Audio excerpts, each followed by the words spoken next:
J'avais une question à poser, ça serait la question de la rigueur du qualitatif, des critères de rigueur du qualitatif. Oui. On nous oppose souvent la question de, écoutez, apparemment c'est moins rigoureux qu'en quantitatif. Qu'est-ce que vous avez toutes les deux à dire là-dessus?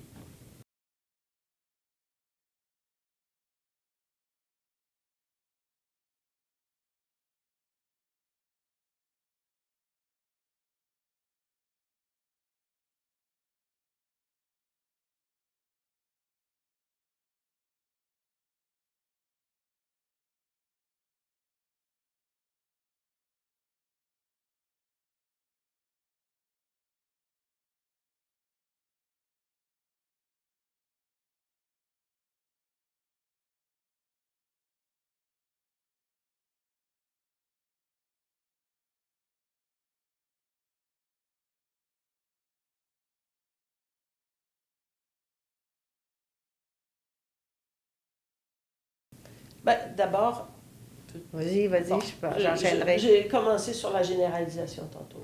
C'est sûr qu'en qualitatif, il n'y a pas de prétention à la généralisation. C'est-à-dire que le savoir que je développe après avoir rencontré X nombre de personnes qui ont parlé de leur expérience d'avoir passé par l'école alternative, par exemple, il est fortement lié à l'expérience de ces gens-là. Je veux dire, de ces entrevues que j'ai faites, je ne pourrais pas dire que toutes les personnes qui ont vécu l'école alternative pensent comme ça. Hein? Donc c'est très lié, très rattaché à ce contexte, cet échantillonnage très précis. L'autre, moi, le critère que je trouve le plus important en qualitatif, c'est celui de la crédibilité. C'est-à-dire que ce que les quantitatifs appellent la validité interne. Mais le savoir que je développe, il faut qu'il y ait du sens pour les gens même dont c'est l'expérience. Si pour eux, si pour les 40 personnes que j'ai rencontrées en entrevue et j'ai repris les données, je les ai analysées, et j'ai construit une compréhension de leur expérience, si ces gens-là disent, ben, on ne se reconnaît pas là-dedans, il y a un gros problème du chercheur. Mais si les gens, et là, il y a toutes sortes de stratégies méthodologiques qu'on peut prendre, mais si les gens disent, oui, ça reflète bien notre expérience, hein, parce que c'est eux les experts. Hein. En qualitatif, l'expertise appartient à ceux qui font telle chose. Alors, ce sont eux les experts qui parlent de leur expérience d'avoir vécu l'école alternative. Et si eux disent, oui, ça reflète bien notre expérience, alors on peut dire que c'est une recherche crédible. Et ça, bon, tu as des stratégies de triangulation qui vont renforcer, c'est-à-dire que tu peux... Glaser et Strauss, par exemple, ils ont développé toute une logique de comparaison des données. Donc, tu vas comparer le discours de gens qui ont vécu cette expérience avec des gens qui ont vécu une école alternative, mais dans un autre contexte. Tu sais, il y a des stratégies, c'est pas juste dire, ah oui, tu me dis que ça correspond, oui, c'est bon, je te crois, je te crois. C'est pas de l'ordre de la croyance. C'est pas de la croyance, c'est vraiment un savoir qui est construit, puis qui se, je vais prendre un mot quantitatif, qui se valide au fur et à mesure qu'il se construit par des comparaisons, par des cadres théoriques qui vont nous aider à donner sens à ceci. Alors moi, c'est ce que j'aurais de mieux à proposer. Moi, j'ajouterais aussi que il y a beaucoup de travail qui a été fait sur les critères de scientificité. Chacune de notre côté, on a essayé, de redéfinir les critères, autant avec un courant américain, avec Lincoln Bouba, un courant américain, issu des travaux du Staffelbeam en évaluation de programme, qui nous a amené à revoir ces critères-là et à ajouter aussi des critères que toute recherche, et je soutiens bien toute recherche, c'est-à-dire des critères qu'on va appeler pratiques, et des critères aussi d'autre ordre éthique, par exemple, un critère éthique. Il faut se préoccuper de ça et de l'intérieur même de la recherche. Et je pense que la part de la recherche qualitative a été quand même très intéressant là-dessus, d'amener un discours sur les critères pour, les reformuler, d'avoir des concepts clairs, des concepts assortis d'un ensemble de dispositifs méthodologiques pour les mettre en pratique et que le chercheur puisse justifier comme ça tout le travail qu'il a fait auprès des gens avec lesquels, et je soutiens, avec lesquels et pour lesquels il a travaillé. Ça amène aussi la question, je pense en qualitatif, ce qu'on a posé, la question de la subjectivité. Hein, comme si une recherche qualitative était trop subjective et qu'une véritable recherche est objective. Mais c'est un faux dilemme parce que le jeu, là, le chercheur, il est présent partout, tout le temps, à chacune des étapes. Construction des outils, que ce soit en qualitatif ou en quantitatif, élaboration des protocoles de contact, toute la méthodologie de cueillette, il est toujours en train de faire des choix. Et tout d'un coup, lors de la rédaction, par miracle, il disparaît sous des formules, les données démontrent. Le cadre conceptuel nous appelle à en conclure que. Hein, mais cette théorisation-là, ou ces recommandations même qui sont faites, d'où elles émanent? Elles émanent du chercheur lui-même. T'sais, on l'a vu, là, toute l'histoire de la pandémie nous montre jusqu'à quel point on a beau se réfugier derrière l'ensemble de protocoles de recherche expérimentale ou quasi-expérimentale ou de recherche scientifique, mais il y a quand même toujours le chercheur, l'épidémiologue qui est derrière et qui va devoir répondre à la question, mais que recommandez-vous aux gens de faire? Et là, qu'est-ce qu'on fait? On a des critères pratiques, on a des critères politiques, ou on a des enjeux politiques qui viennent encore. Donc, la recherche, depuis les années, je ne sais pas moi, depuis la bombe atomique, puis je pense que Schoen l'a bien montré dans ses ouvrages, elle n'est plus neutre, elle ne doit plus être, elle ne peut pas être neutre. Il y aura toujours des enjeux au plan éthique, au plan méthodologique, oui, mais ça doit être tenu ensemble maintenant, compte tenu du monde dans lequel on travaille. Est-ce que tu as des exemples, d'autres exemples de critères pratiques et critères éthiques? Bien, pendant la pertinence, la pertinence, moi je me souviens, quand les organismes subventionnaires ont introduit le critère de pertinence d'une recherche pour subventionner, ça a été un cri du cœur de beaucoup de chercheurs. Pourquoi une recherche doit-elle être pertinente? Mais c'est un critère d'ordre pratique, ça, la pertinence. Jusqu'à quel point votre projet va-t-il répondre à des besoins sociaux, à des enjeux sociaux? Bien, voici un critère pratique au sens plein du terme, cette pertinence-là. Je ne sais pas, tout le potentiel de transformation, le potentiel émancipateur, ce sont des critères très importants. Quelle que soit la recherche que je fais, il faut voir quels sont les enjeux à ce niveau-là. Pourquoi je fais ça? Donc, si c'est pertinent, il y a donc une pertinence de changement, il y a donc une pertinence de transformation, il y a donc non seulement, mais une façon aussi de concevoir la généralisation. Parce que dans une recherche, mettons, très circonscrite, on ne peut peut-être pas généraliser, mais si on avait la possibilité d'en accumuler et de voir sur un long terme qu'est-ce qui se passe, bien, on commence à généraliser ce qu'on va appeler transférabilité dans des contextes analogues avec des paramètres qu'on aura définis. Mais c'est la pensée de Glaser et Strauss. C'est la pensée, oui. C'est plus on travaille sur un phénomène donné, avec un échantillonnage donné, et qu'on continue de bâtir en modifiant l'échantillonnage ou en modifiant le contexte, c'est là où ils disent on peut arriver à une théorie formelle dans la compréhension de ce phénomène-là. L'ouvrage de Glaser et Strauss, c'est un ouvrage, en tout cas pour moi, qui a été fondamental en recherche qualitative.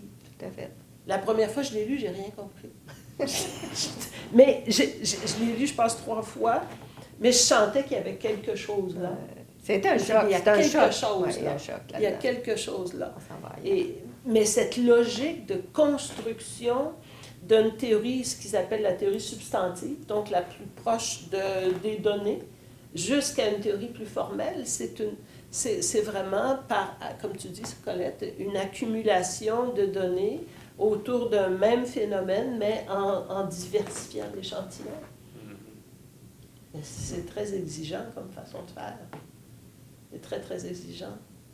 Mais je pense aussi que de cette façon-là, la recherche qualitative, moi je soutiens qu'elle a une contribution essentielle à la compréhension des phénomènes. Elle fait des choses, elle nous apprend des choses sur les phénomènes que seule la recherche qualitative peut nous apprendre. Oui.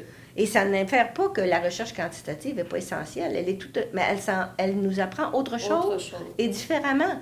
Et les deux sont essentiels pour bien comprendre les phénomènes humains qui sont d'une complexité de plus en plus grande dans le monde dans lequel on s'en va.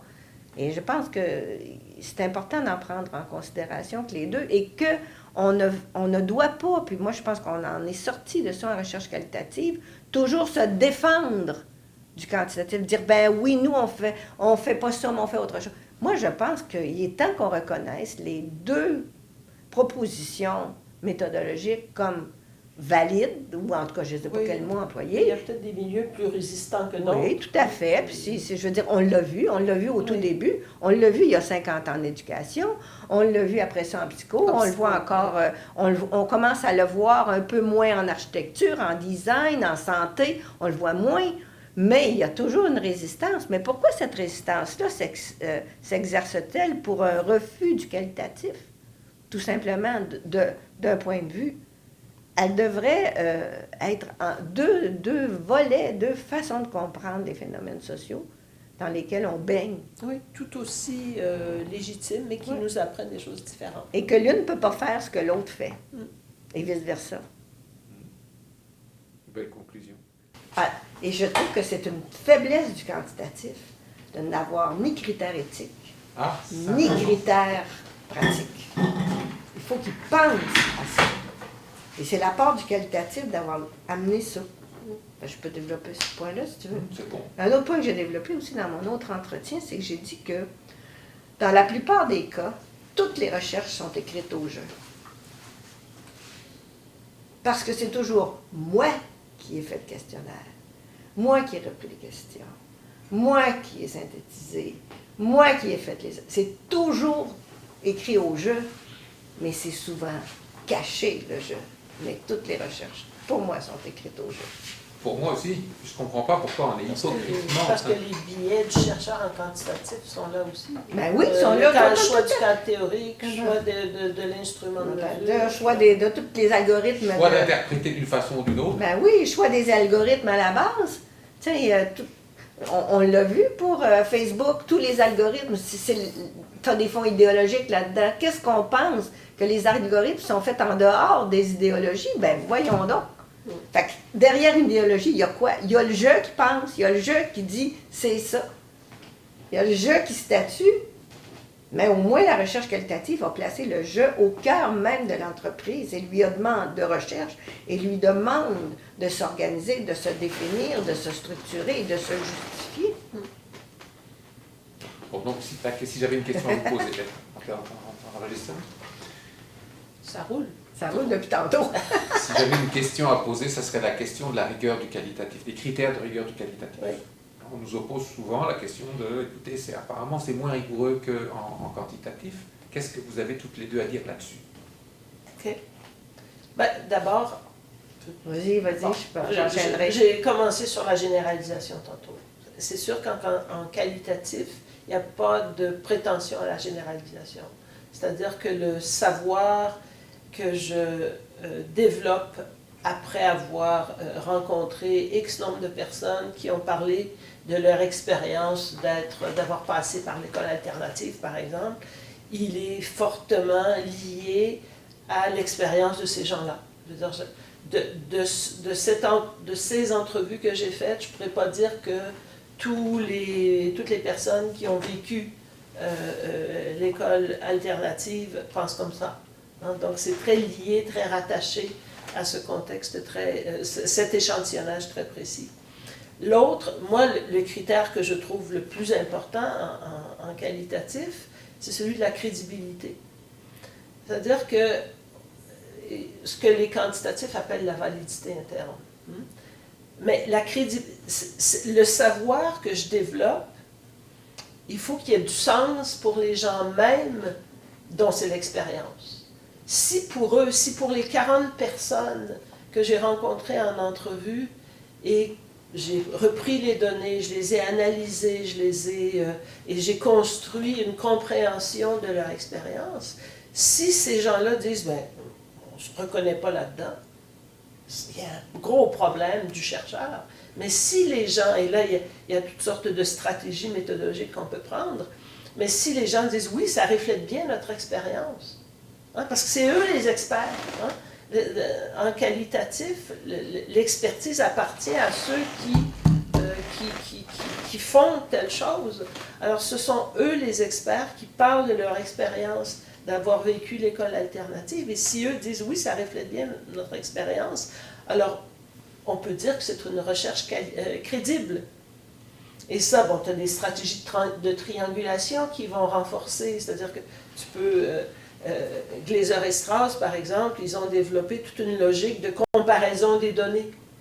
Donc, tu vas comparer le discours de gens qui ont vécu cette expérience avec des gens qui ont vécu une école alternative, mais dans un autre contexte. Il y a des stratégies, c'est pas juste dire, ah oui, tu me dis que ça correspond, oui, c'est bon, je te crois. C'est pas de l'ordre de la croyance. C'est pas de la croyance, c'est vraiment un savoir qui est construit, puis qui se, je vais prendre un mot quantitatif, qui se valide au fur et à mesure qu'il se construit par des comparaisons, par des cadres théoriques qui vont nous aider à donner sens à ceci. Alors moi, c'est ce que j'aurais de mieux à proposer. Moi, j'ajouterais aussi qu'il y a beaucoup de travail qui a été fait sur les critères de scientificité. Chacune de notre côté, on a essayé, de redéfinir les critères, autant avec un courant américain, avec Lincoln-Gova, un courant américain, issu des travaux du Tafelbeam en évaluation de programme,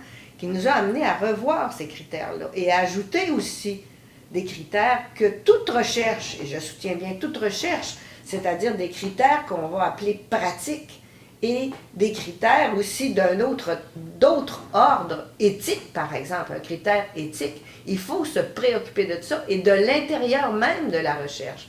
Et je pense que la part de la recherche qualitative a été quand même très intéressant là-dessus, d'amener un discours sur les critères pour, les reformuler, d'avoir des concepts clairs, des concepts assortis d'un ensemble de dispositifs méthodologiques pour les mettre en pratique et que le chercheur puisse justifier comme ça tout le travail qu'il a fait auprès des gens avec lesquels, et je soutiens avec lesquels et pour lesquels il a travaillé. Ça amène aussi la question, je pense en qualitatif, ce qu'on a posé, la question de la subjectivité. Hein, comme si une recherche qualitative était trop subjective et qu'une véritable recherche est objective.